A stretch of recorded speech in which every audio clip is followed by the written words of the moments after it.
Bismillahirrahmanirrahim. Assalamualaikum warahmatullahi wabarakatuh. Perkenalkan, nama saya Muhammad Bilal, Prodi Sistem Informasi semester 4. Ingin mengerjakan tugas UTS mata kuliah User Experience. Langsung saja ke jawaban dari pertanyaannya. Yang pertama itu pertanyaannya menjelaskan pengertian etika dan norma, serta berikan masing-masing 3 contoh dalam kehidupan sehari-hari. Etika itu bersifatnya lebih umum, konseptual, dan hanya berlaku dalam pergaulan atau saat ada dalam ruang lingkup orang lain. Itu etika. Nah, norma ini aturan ataupun ketentuan yang mengikat warga atau masyarakat ataupun kelompok-kelompok tertentu, yang nanti aturan tersebut dapat dijadikan tatanan ataupun pandangan oleh kelompok tersebut. Contoh etika itu misalnya kita menjaga kerukunan antar sesama manusia. Yang kedua, memberikan sikap hormat terhadap orang lain, baik dalam pembawaan diri, berbicara, ataupun bersikap. Yang ketiga itu menunjukkan sikap kemurahan hati terhadap siapa saja. Itu contoh etika. Contoh norma, berpakaian sesuai dengan tempat dan situasi. Jadi kita berpakaian itu menyesuaikan juga ya. Yang kedua, budaya masyarakat dan budaya musyawarah dan mufakat. Kita harus membiasakan bermusyawarah. Yang ketiga, memudahkan tertib dimanapun dan dalam keadaan bagaimanapun. Kita harus tertib mengikuti aturan ataupun ketentuan-ketentuan yang berlaku. Itu contoh norma. Soal yang nomor 2 itu jelaskan tentang profesi dan profesional. Yang profesi itu berasal dari bahasa Inggris profession, bahasa Latin professus, yang berartikan mampu atau ahli dalam suatu pekerjaan. Dalam suatu profesi ialah suatu pekerjaan yang menuntut pendidikan tinggi. Nah, seperti itu.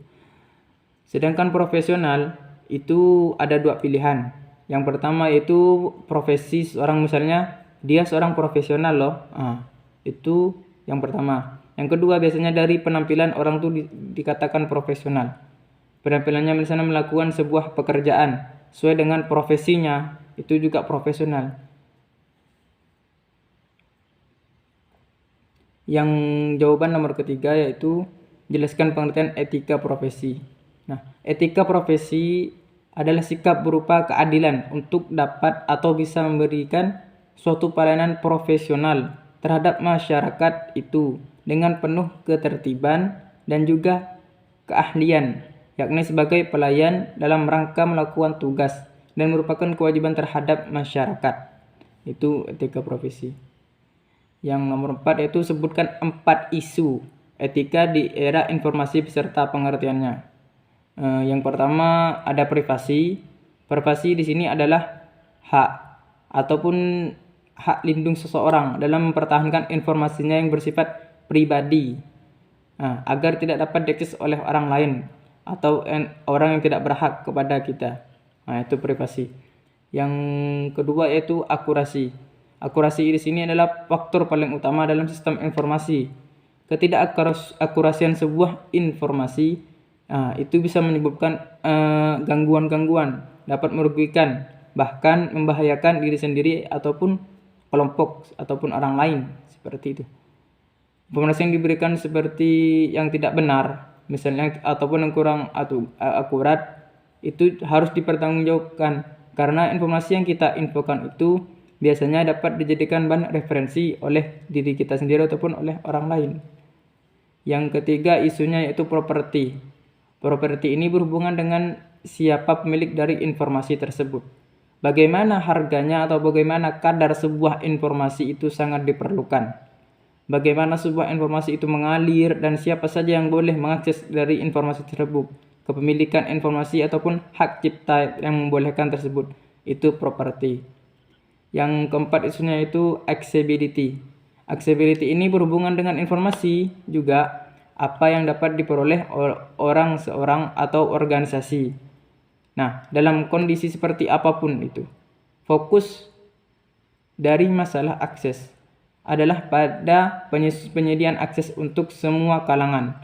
Teknologi informasi malah tidak menjadi halangan dalam melakukan pengaksesan terhadap informasi bagi kelompok orang tertentu, tetapi justru mendukung pengaksesan untuk semua pihak yang ada. Seperti itu. Yang kelima yaitu sebutkan gambaran pekerjaan di bidang teknologi informasi. 3 kelompok peserta penjelasan dan pekerjaannya. Yang pertama itu hardware. Hardware itu perangkat keras. Pekerjaan terkait di bidang ini ialah bekerja di technical engineer. Nah, mengenai masalah teknis, baik dalam pemeliharaan maupun perbaikan perangkat sistem komputer. Yang kedua, networking engineer. Sebuah bidang teknis jaringan komputer, mulai dari maintenance sampai troubleshooting seperti itu. Yang selanjutnya yaitu EDP operator. Dia bertugas operasional sistem maksudnya. Operasional sistem ini tugasnya ya yang pertama EDP operator. Bertugas untuk menjalankan program yang berhubungan dengan elektronik data processing dalam lingkungan perusahaan. Yang kedua sistem administrasi. Sistem administrasi ini bertugas melakukan administrasi dan pemeliharaan dalam sistem, memiliki wewenang untuk mengatur hak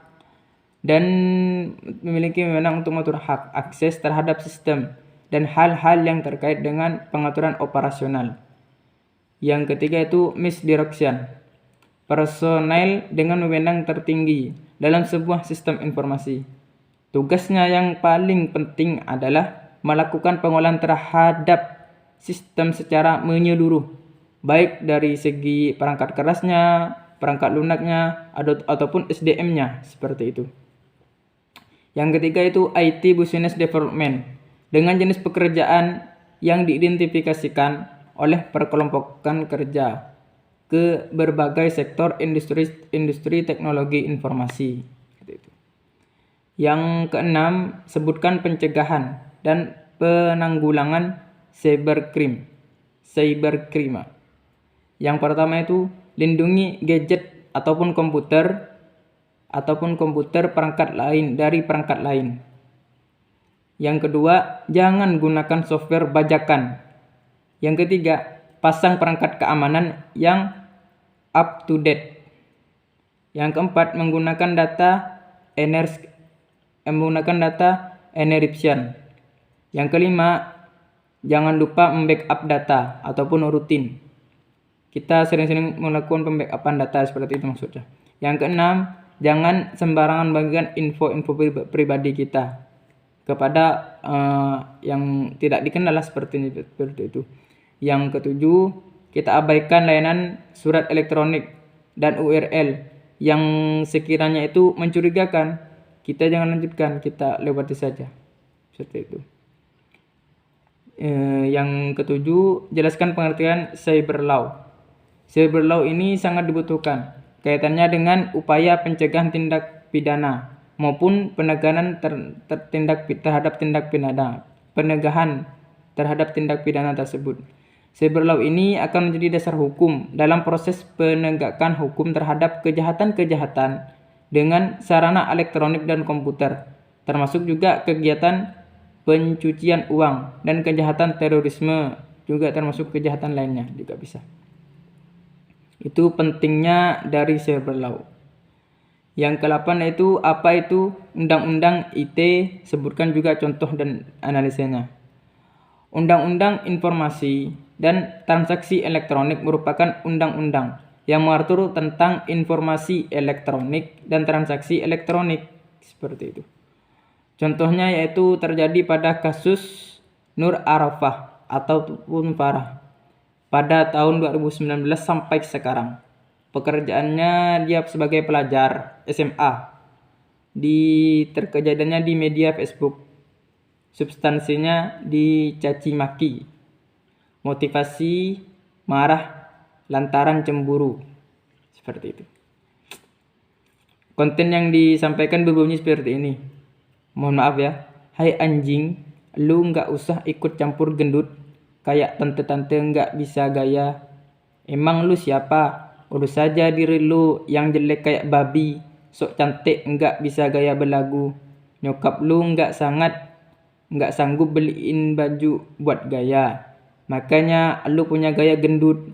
Pantat besar lu kayak bagus aja. Emang lu siapa, Uje?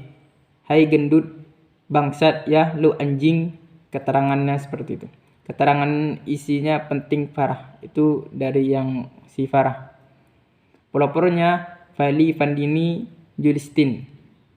Hasil, saat artikel ini diposting, Farah masih menjalankan proses pemeriksaan oleh Mapolresta Bogor. Dia dianggap melanggar pasal 310 dan 311 KUHP, serta kemungkinan akan dikenakan pula dengan Undang-Undang ITE pasal 27 ayat 3. Dalam ketentuan pasal 27 ayat 3 Undang-Undang ITE yang menyatakan setiap orang dengan sengaja dan tanpa hak mendistribusikan dan atau mentransmisikan dan atau membuat dapat diaksesnya informasi elektronik dan atau dokumen elektronik yang memiliki muatan penghinaan dan atau pencemaran nama baik seseorang. Seperti itu ancamannya. Baik, mungkin hanya ini yang dapat saya sampaikan, jawaban yang bisa saya sampaikan. Kurang dan lebihnya saya mohon maaf. Sekian dari saya. Wassalamualaikum warahmatullahi wabarakatuh.